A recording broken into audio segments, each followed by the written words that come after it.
So you've had a spiritual awakening, or you're beginning to recognize that something deep is shifting and transforming in you.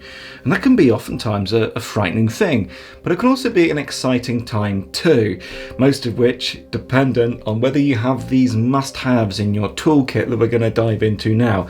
These will essentially decide your fate. Not really and completely, but they'll decide whether you succeed or fail, and how quickly that you come to that success inside of yourself. So we should take heed and listen up, because here we go. Number 1, courage. This path is not for the faint of heart, and it's almost like in some ways you don't even have a choice, which can make it feel a little bit suckish at times. But remember, this is your responsibility. How are you responding to life? Responsibility, my ability to respond to life. That's in my free will, and actually that is what our free will is in its mainstay.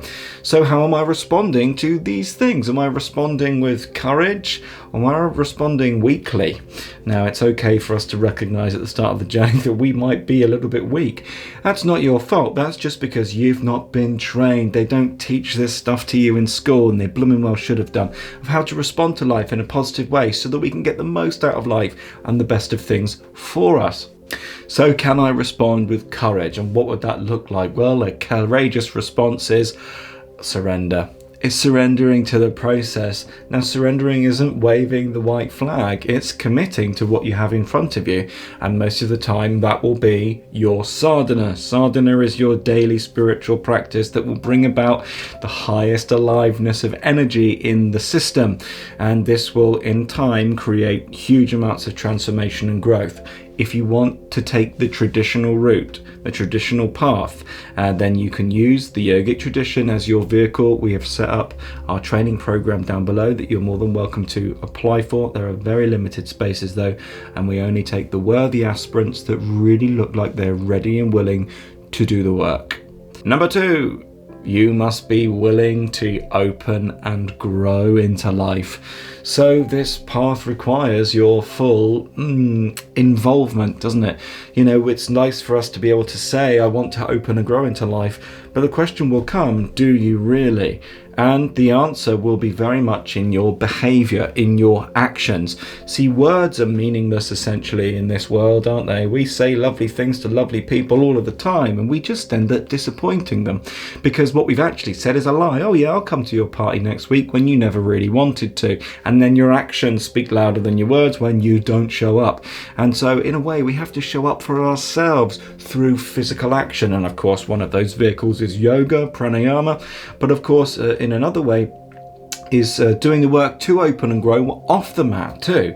And what does that look like? Well, that'll look like implementing the teachings, our tried and trusted, battle tested, proven to work teachings that the yogic tradition has to offer. Number 3, you must be willing to do the work, and that will again look like sadhana. You've got to get into the habit of doing your sadhana every single day, because it's like rowing a boat. If you row a boat with one oar, you're not going to get anywhere because you're just going to go around in circles.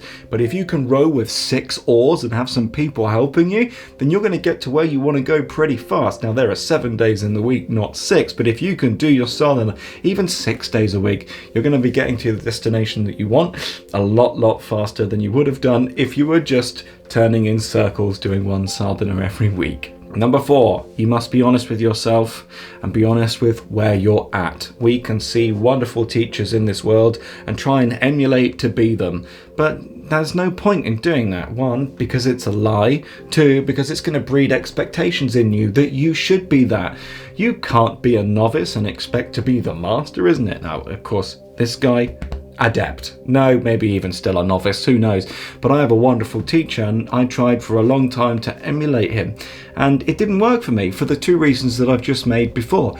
And because I'm creating expectations that I need to be this idea of perfection, it would create a perfection identity in me, and I'd try and live up to that, which made my living life hell. So we have to be honest with ourselves and just say, hey, look, all right, I'm here on this path.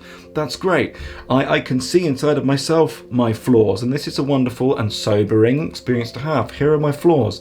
So now that I know my flaws, now that I'm honest about where I'm at in this path, I can actually make some progress rather than pretending and lying to myself about where I'm not, because then I can't make progress at all, because my whole life will become a lie to try and prove to people that I'm better than I actually am. And of course, this could lead into, of course, arrogance, but then perhaps even narcissism.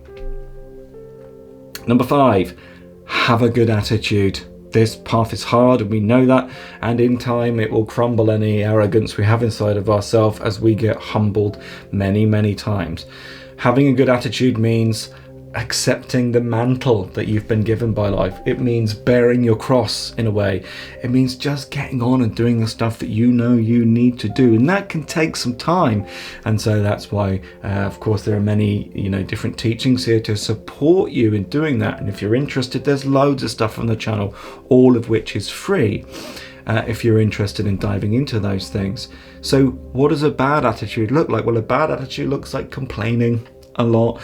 It looks like lots of huffy fits and stuff like this. And don't worry, we've all been there and we've all done that. But in time, we have to cultivate a good attitude towards the work that we need to do for our life path, which seems to be growth based, and develop some humility, which is basically to say that I'm not as hot as I think I am.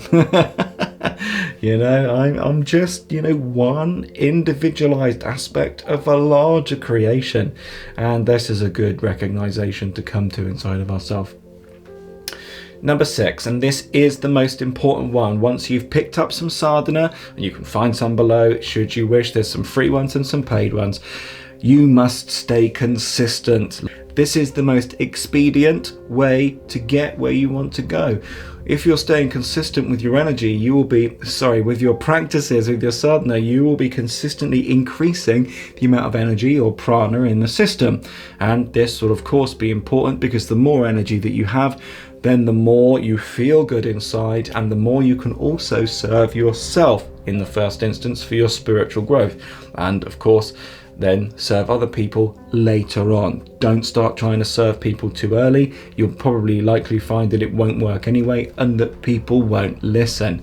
So we have to really get this foundational stuff into the system, and the way we do that is through the sadhana and by learning enough about the tradition to be able to then move forward safely in a strong and powerful way for the service and the life of service that you're bound to have.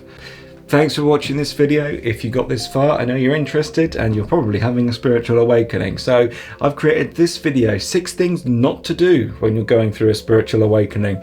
This is a really powerful video, so feel free to check in there.